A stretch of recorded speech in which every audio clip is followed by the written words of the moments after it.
நடந்து முடிந்த உலகக்கோப்பை ஃபைனல் போட்டியின் பரபரப்பு அடங்குவதற்கு முன்பாகவே அடுத்த வேட்டையை தொடங்கிய இந்திய அணி. அதுவும் நடந்து முடிந்த T20 உலகக்கோப்பைக்கு பிறகு தொடங்கிய முதல் போட்டியிலேயே உலகக்கோப்பை ஃபைனலை மிஞ்சி முரட்டு சம்பவம் செய்த இந்திய அணி. இந்திய அணியை பார்த்து மீண்டும் மிரண்டு போன உலக நாடுகள். பேயாட்டமாடிய ரிங்கு சிங். அதாவது இப்போதாங்க உலகக்கோப்பை இறுதிப் போட்டி முடிந்து உலகக்கோப்பையை வென்ற இந்திய அணி அதை கொண்டாடியும் வருகின்றனர்.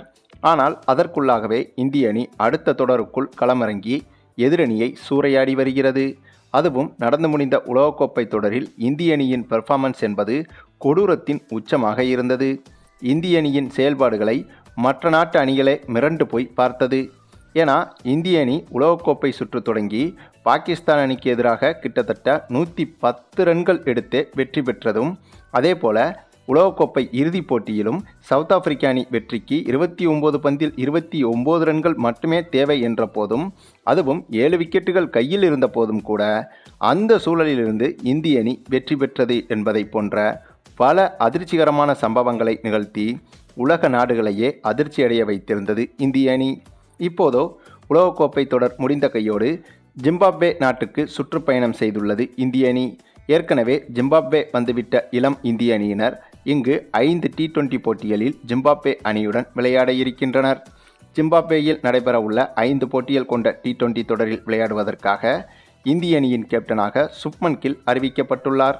இவரது தலைமையின் கீழ் IPL தொடரில் சிறப்பாக விளையாடிய அபிஷேக் சர்மா, நிதிஷ்குமார், ரியான் பராக் ஆகியோரும் இந்த தொடரில் சேர்க்கப்பட்டுள்ளனர். உலகக்கோப்பை தொடரில் பங்கேற்ற அணியிலிருந்து யாஸ்வி ஜெய்ஸ்வால், சஞ்சு சாம்சன் ஆகியோர் மட்டுமே இந்த தொடரில் சேர்க்கப்பட்டுள்ளனர். மேலும் உலகக்கோப்பை தொடருக்கான ரிசர்வ் வீரர்களான ரிங்கு சிங், கலீல் அகமது ஆகியோருக்கும் இந்த தொடரில் வாய்ப்பளிக்கப்பட்டுள்ளது. மேலும் ஜிம்பாப்வே செல்லும் இந்திய அணியில் ருத்ராஜ் கெய்க்வாட், துருவ் ஜூரேல், வாஷிங்டன் சுந்தர், ரவி பிஸ்னாய், ஆவேஸ் கான், முகேஷ் குமார், துஷர் தேஷ்பாண்டே ஆகியோரும் இடம்பெற்றுள்ளனர். இந்த தொடரில் மூத்த வீரர்களுக்கு ஓய்வளிக்கப்பட்டுள்ளது. இந்த நிலையில் 5 போட்டிகள் கொண்ட T20 தொடரில் விளையாட இந்திய அணி ஏற்கனவே ஜிம்பாப்வேவுக்கு புறப்பட்டு சென்றுவிட்டது. இது தொடர்பான புகைப்படங்களை BCCI தனது அதிகாரப்பூர்வ X தள பக்கத்திலும் பகிர்ந்துள்ளது. முதல் T20 போட்டி வருகிற 6ஆம் தேதி ஜிம்பாப்வேயில் உள்ள ஹரேரா மைதானத்தில் நடைபெற உள்ளது. இந்த நிலையில்தான் இந்த தொடருக்கான வார்ம் அப் போட்டிகளில் ஏற்கனவே களமிறங்கிவிட்டது இந்திய அணி. ஆமாங்க, அப்படியாக தொடங்கிய சமீபத்திய வார்ம் அப் மேட்ச் ஒன்றில் அந்த போட்டி தொடங்கி டாஸை ஜெயித்த ஜிம்பாப்வே அணி முதலில் பேட்டிங் செய்ய களமிறங்கியது.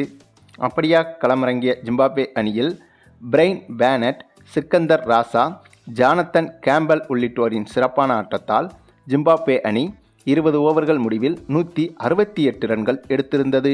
இந்திய அணியிலோ இளம் பவுலர்களான துஷர் தேஷ்பாண்டே, முகேஷ் குமார், கலீல் அகமது போன்றவர்கள்தான் பவுலர்களாக செயல்பட்டனர். ஒருவேளை இந்த போட்டியில் மட்டும் பும்ரா, ஹர்ஷ்தீப் சிங், முகமது சிராஜ் போன்ற நட்சத்திர பவுலர்கள் இருந்திருந்தால் ஜிம்பாப்வே அணியால் பவர் பிளேயை கூட தாண்டியிருக்க முடியாது என்பதும் குறிப்பிடத்தக்கது. மேலும் ஜிம்பாப்வே அணி எடுத்த இந்த 168 ரன்களை சேசிங் செய்ய களமிறங்கிய இந்திய அணியிலோ யாஸ்வி ஜெய்ஸ்வால், சுப்மன் கில், ருத்ராஜ் உள்ளிட்டோர் சிறப்பாக விளையாடினாலும் கடைசி ஓவருக்கு முந்தைய ஓவரான 19வது ஓவரில் அடுத்தடுத்து 4 விக்கெட்டுகளை இழந்து அதிர்ச்சி கொடுத்தது இந்திய அணி. இதனால் ஒரு கட்டத்தில் கடைசி 3 பந்தில் 17 ரன்கள் எடுத்தால்தான் இந்திய அணி வெற்றி பெறக்கூடிய சூழல் உருவானது.